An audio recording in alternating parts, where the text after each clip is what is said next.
여러분, 오늘 본문 말씀은 요한 2서 말씀을 보겠는데요. 1절에서 6절 말씀을 같이 읽도록 하겠습니다. 다 찾으신 줄 알고 저와 같이 봉독하면 좋겠습니다. 장로는 택하심을 입은 부녀와 그의 자녀에게 편지하노니, 내가 참으로 사랑하는 자요 나뿐 아니라 진리를 아는 모든 자도 그리하는 것은 우리 안에 거하여 영원히 우리와 함께할 진리를 인함이로다. 은혜와 긍휼과 평강이 하나님 아버지와 아버지의 아들 예수 그리스도께로부터 진리와 사랑 가운데서 우리와 함께 있으리라. 너의 자녀 중에 우리가 아버지께 받은 계명대로 진리에 행하는 자를 내가 보니 심히 기쁘도다. 부녀여, 내가 이제 내게 고하노니 서로 사랑하자. 이는 새 계명같이 내게 서는 것이 아니요 오직 처음부터 우리가 가진 것이라. 또 사랑은 이것이니 우리가 그 계명을 쫓아 행하는 것이요 계명은 이것이니 너희가 처음부터 들은 바와 같이 그 가운데서 행하라 하심이라. 아멘. 사랑하는 여러분, 진리가 무엇이라고 생각하십니까? 공자는 이르기를 나는 길이 아니다 라고 말했습니다. 부처는 말씀하시기를 진리는 팔정도에서 발견됩니다. 평생 노력하면 진리를 발견할 수 있습니다 라고 했는데, 그의 생애 말기에는 나는 여전히 진리를 찾고 있습니다 라고 말했습니다. 그리고 모하멧은 나는 선지자일 뿐, 나는 진리가 아니라 진리를 가르칠 뿐입니다 라고 말했고요. 힌두교에서는 진실은 아주 알기 어렵습니다. 마치 작은 나비처럼 결코 이룰 수 없습니다. 당신이 이제 막 진리에 이른 듯 하면 즉시 또 날아갈 것입니다 라고 말했습니다. 그렇습니다. 많은 종교에서 진리를 외치지만 실은 진리에 대해서는 어떤 면에서 보면 아무도 모르겠다라고 말씀하는 것 같습니다. 그런데 예수님은 요한복음 14장 6절에서 내가 곧 길이요 진리요 생명이라고 말씀하셨습니다. 오늘 우리 본문 말씀을 통해서 예수님께서 말씀하신 진리가 무엇인지 깨닫고 그 진리대로 우리도 살아가는 우리가 되기를 소망합니다. 오늘 함께 읽은 요한 2서는 실은 13절까지가 몇 개의 문단으로 나누어져 있습니다. 1절에서 3절까지는 인사 본문이 나오고요. 그 다음에 4절에서 6절까지는 진리, 사랑, 그 다음에 계명에 대한 순종하라는 권면의 말씀이 들어가 있습니다. 그리고 7절에서 11절까지는 거짓 교사들에 대한 경고를 하면서 12절에서 13절까지 결론을 말씀하고 있는데요. 오늘 읽은 주제는 그리스도인들은 하나님의 계명에 대한 순종, 즉 진리와 사랑 가운데서 행하도록 부르심을 받았으니 진리 가운데 사랑 가운데 행하라고 하시면서, 그러나 온전한 상급을 잃지 않도록 예수님의 가르침에 거하지 못하도록 하는 거짓 교사를 조심하라 라고 권면하고 있습니다. 오늘 그 중에서 계명은 무엇인지, 또 진리는 무엇인지, 또 사랑은 무엇인지에 대해서 한번 살펴보면서 함께 은혜 받기를 소망합니다. 첫 번째, 여러분들 잘 아시는 계명 혹은 십계명 혹은 어떤 이들은 율법이라고도 말씀하고 있는데요. 과연 이 계명은 무엇일까요? 율법에는, 구약에는 613개의 계명 혹은 율법이 나오는데, 실은 이 율법들을 나누어 보면 한 3가지 정도로 요약할 수 있는 것 같습니다. 첫 번째는 의식법. 여기는 일종의 liturgical, 그러니까 어떤 제사하고 또 죄를 지었을 때 양을 바치고 하는 어떤 그런 제사법들, 쭉 설명되어 있는 것 같고요. 또 한편으로는 시민법, 즉 도둑질 하지 말라라는 것이 도덕법이라면 도둑질 하면 그럼 어떻게 할 거냐, 어떤 형벌을 줘야 되고 그 도둑질한 것을 어떻게 되갚아주도록 할 것인가 하는 그러한 것들을 설명해준 또 시민법이 또 나오고요. 그리고 마지막에는 우리가 일반적으로 알고 있는 도덕법, 사람들하고 살면서 이렇게 살아라. 그리고 또 하나님 앞에서 이렇게 살아라 라고 하는 것으로 요약할 수 있겠는데, 이 세 가지 중에서 사실은 십계명 혹은 계명은 그 중에서 도덕법, 즉 사람이 하나님 앞에서 이렇게 살아라 라는 것으로 정리되어 있는, 잘 요약되어 있는 말씀으로 볼 수 있겠습니다. 근데 혹자가 이해하고 있는 것처럼 십계명은 구원을 받기 위한 수단으로 주신 것이 아닙니다. 우리가 출애굽기 20장 2절 말씀을 보면 십계명을 주시기 전에 일종의 서문 역할을 하는 것으로서 거기에는 이렇게 써져 있습니다. 나는 너를 애굽 땅 종되었던 집에서 인도하여 낸 내 하나님 여호와니라. 네, 그렇습니다. 하나님께서 이집트에서 430년 동안 고생하던 이스라엘 백성들을 이적과 기적을 베푸셔서 홍해를 건너게 하심으로 구원을 이루어냈습니다. 그리고 그들을 마지막 가나안 땅에 입성하기 전에 시내산에서 1년 동안 머물면서 이제 너희가 구원을 받았으니 이제 내 앞에서 너의 하나님 되신 나의 앞에서 이렇게 살아라 라고 명령하시면서 주신 법이 바로 십계명입니다. 그렇습니다.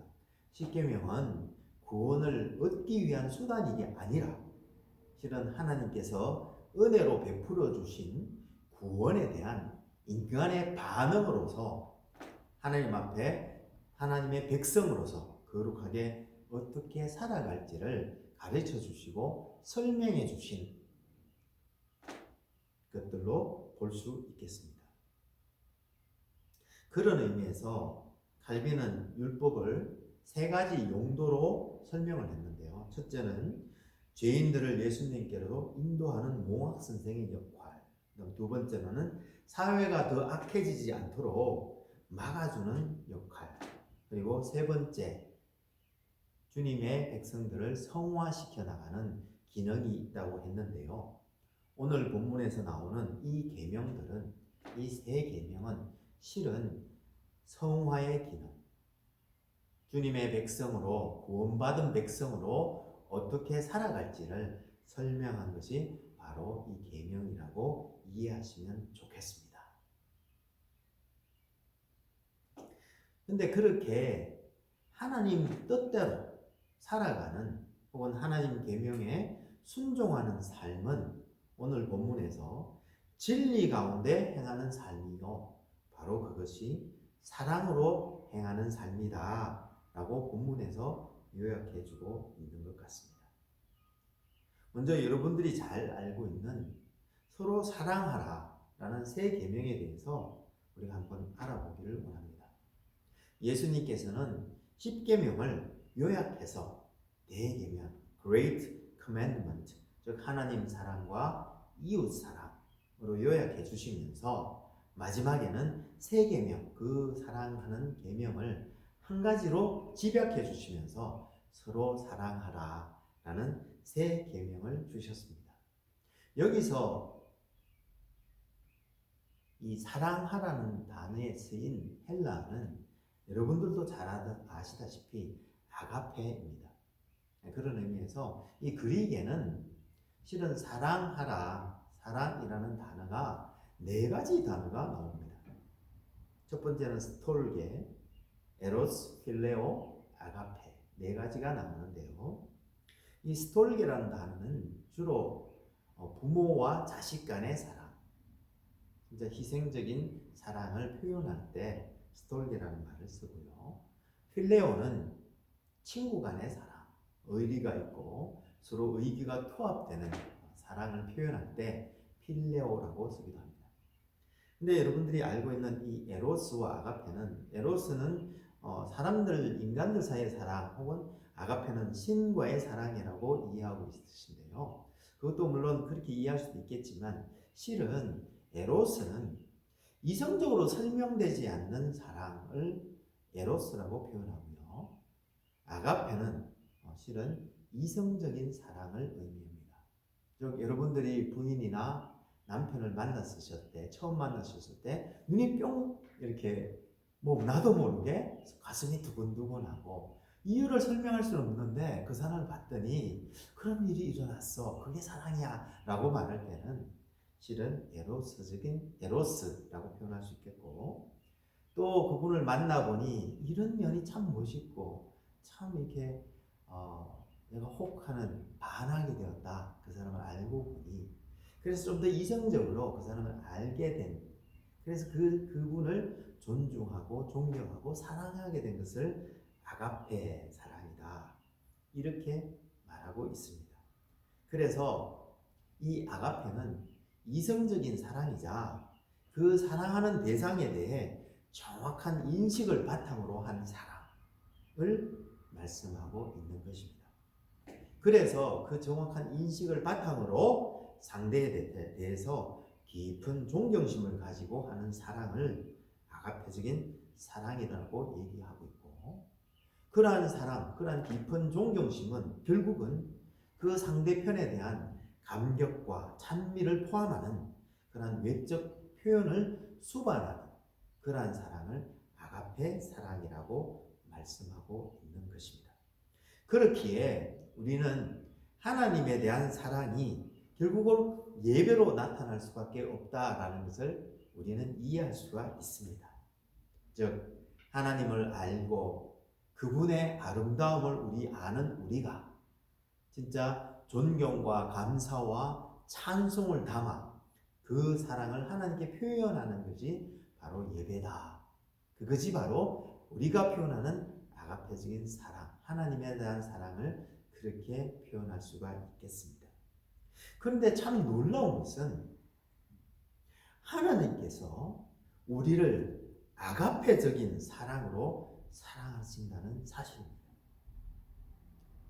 우리를 창조하셨기에 우리의 부족한 면도 아시지만, 그러나 마침내 완성될 새하늘 새 땅에서의 우리를 바라보시며 그러한 우리의 참 정체성을 바라보시며 우리를 존중해주고 또 우리를 감격해 하시는 그 사랑, 그 사랑이 바로 하나님께서 우리를 사랑하시는 아가페적인 사랑, 그렇게 이해하시면 좋겠습니다. 여러분 어떠신가요? 하나님께서 그러한 참으로 우리를 존중하시고 우리를 감격해 하시는 그 사랑으로 우리를 사랑해 주신다면 우리도 이제부터는 그런 사랑으로 서로 사랑하면 좋겠습니다.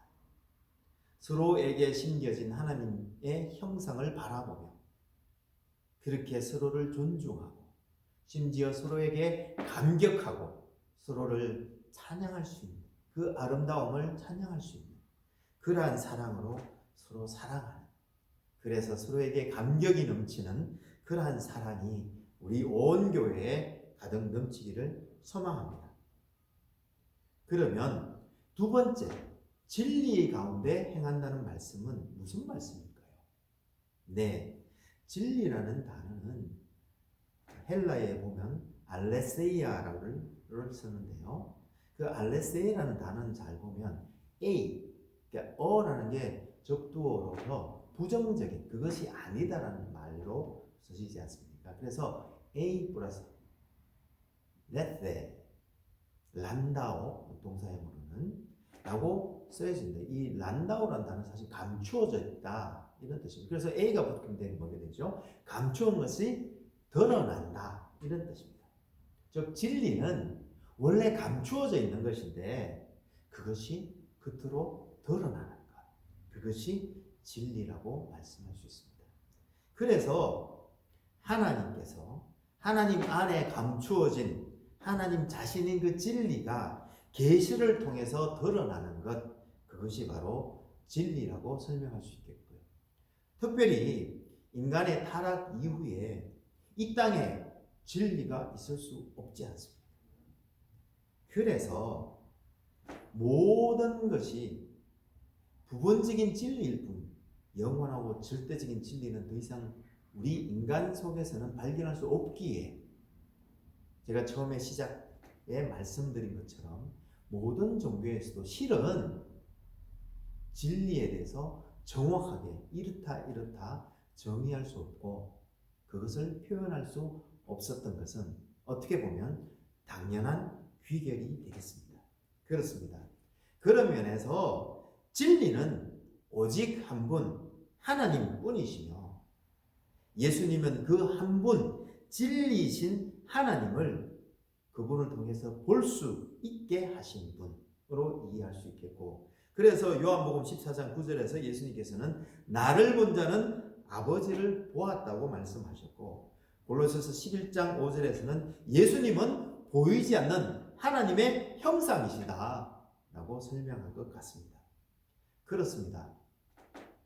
성경에 잘 보면 진리는 이것이다 라고 서술형으로 설명한 것이 없습니다. 왜냐하면 그렇게 말로 표현하는 순간 하나님, 그 진리 자체가 되신 분을 우리는 오해할 수 있기 때문입니다. 그래서 진리는 바로 하나님이다. 그래서 예수님께서는 내가 곧 진리다 라고 말씀하셨던 것입니다. 그 진리를 표현하는 서술형은 여러 가지 모습으로 표현될 수 있겠지만 그 진리 자체를 정확히 표현해낼 수 있는 다양한 정의가 있을 수 없기 때문에 예수님은 바로 내가 진리다, 하나님 그분이 진리시다라고 표현할 수밖에 없었습니다. 그렇기 때문에 우리가 진리 가운데 행한다는 것은 우리가 알고 있는, 도덕적으로 알고 있는 거짓이 없이 행한다, 변치 않게 행한다, 혹은 믿을만하게 행한다, 숨김없이 행한다 라고 이해할 수도 있겠지만, 본면적으로 얘기를 한다면 숨겨진 것을 드러내어 주는 것, 즉 진리이신 하나님의 형상을 드러내어 주는 것, 보여주는 것, 하나님을 보여드리는 것, 이렇게 이해하는 것이 바른 이해가 될 줄로 믿습니다.